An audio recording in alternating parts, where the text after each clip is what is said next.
Hey everyone, it's Kyle. Azora Hype. In the Game of Thrones finale, The Iron Throne, we saw the crowning of the new King of Westeros, King Bran the Broken. But is it really Bran the Three-Eyed Raven who won the Game of Thrones? In this video, I will explain why it's not and how Tyrion Lannister won the Game of Thrones and is the true ruler of Westeros. Power resides where men think it resides, and a very small man can cast a very large shadow.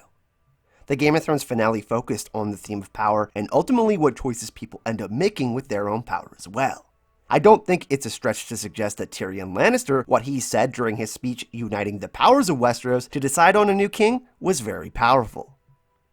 Basically, in this situation, Tyrion gives a speech about power and then uses his influence to pick a new king.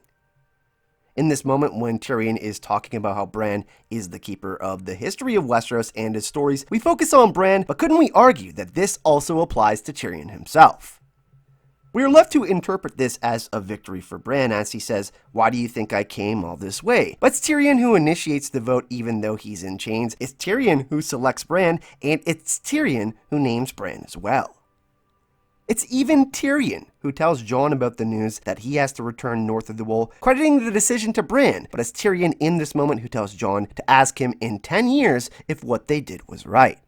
It's really interesting that in this moment, when Tyrion is talking about Bran, he is taking the focus off his own story, which is nothing to scoff at. Tyrion was born a dwarf and almost thrown into the sea by his father Tywin Lannister. He helped fix the Casterly Rock sewage system, and he became Hand of the King to Joffrey and defended King's Landing during the Battle of the Blackwater. It's interesting because in episode 10 of season 2, the speech Varys gives connects beautifully to him not being included in A Song of Ice and Fire, and fits with the narrative of the unlikely hero that George R. Martin loves to play within his stories. There are many who know that without you, this city faced certain defeat. The king won't give you any honors, the histories won't mention you, but we will not forget. It's interesting because Tyrion has many accomplishments and has been integral to the story of A Game of Thrones. But people want to read about the big battles and the kings and queens, which is why the Archmaester perhaps leaves him out of the story. Despite being imprisoned and possibly executed, Tyrion gives a rousing speech to the remaining lords of Westeros, and he spoke about how he had lots of time to think about what mattered during his imprisonment. And he came to the conclusion on why Bran was the best person to rule. This actually connects to the conversation that Tyrion and Varys had, where Varys said, "Have you considered the best ruler might be someone who doesn't want to rule?" Bran clearly states to Tyrion that he will fix Westeros, which to me is very curious because I believe that Bran foresaw that all of this would happen. Bran was listening during the conversation between Sansa and Tyrion where she told Tyrion that she used to think he was the most clever man alive. And we never know what was stated during the conversation between Tyrion and Bran before the battle with the Army of the Dead. But I think we could surmise that not only Bran shared information about his journey, but Tyrion did as well. Clearly, something important was said during this conversation that connects us to this moment. The reason that Bran is okay with being elected King of Westeros is because he would get to choose a hand to help him rule. We see that Bran is more interested in the whereabouts of Drogon and tasks Tyrion with fixing things on his new council.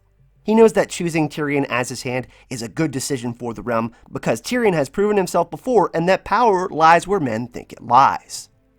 It's hilarious because when Admir throws his name into the mix, he gets shot down by Sansa, which gives Tyrion an opening and an opportunity to say what he has to say.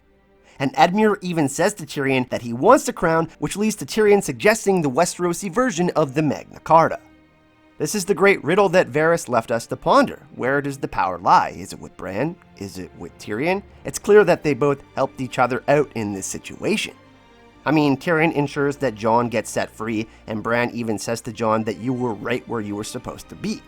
And Tyrion is right where he is supposed to be as well, although he is finding discomfort in his chair that he sits in now. Aegon the Conqueror was said to make the Iron Throne uncomfortable on purpose so that a ruler would never become too comfortable, which connects beautifully to this moment with Tyrion and the final council. Perhaps this is why Bran chose Tyrion as his hand. Tyrion Lannister is not written about in A Song of Ice and Fire, but he has helped break the wheel like he suggested to Grey Worm and ultimately what he told Daenerys. But she didn't take his advice, which is why she ended up dead.